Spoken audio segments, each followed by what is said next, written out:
So what's up, YouTube? I'm moving on with my son's Jeep. I replaced the upstream oxygen sensor on that side. The O2 sensor is still not correct, so I'm going to move on to the exhaust manifold. It's not coding for it, but I'm down to cylinder 1 and 3 misfires on the misfire counters with no engine light on. And so now I'm in here with a camera.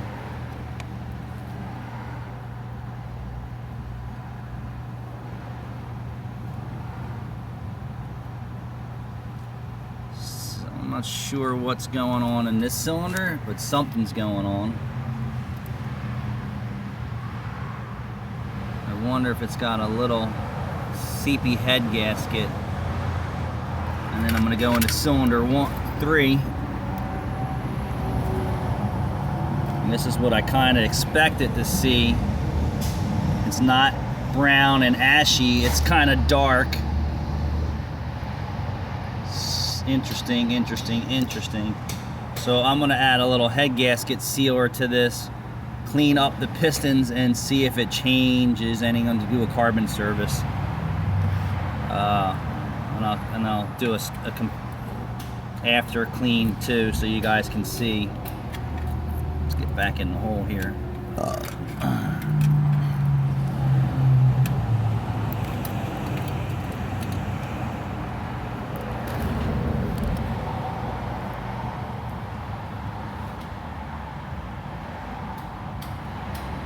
So that's what I kind of expected to see in the front cylinder.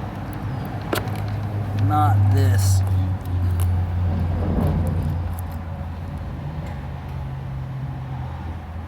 I would say probably traces of antifreeze is causing that. Then again, I'm not sure. I've never seen that on pistons, but I'm going to say probably antifreeze.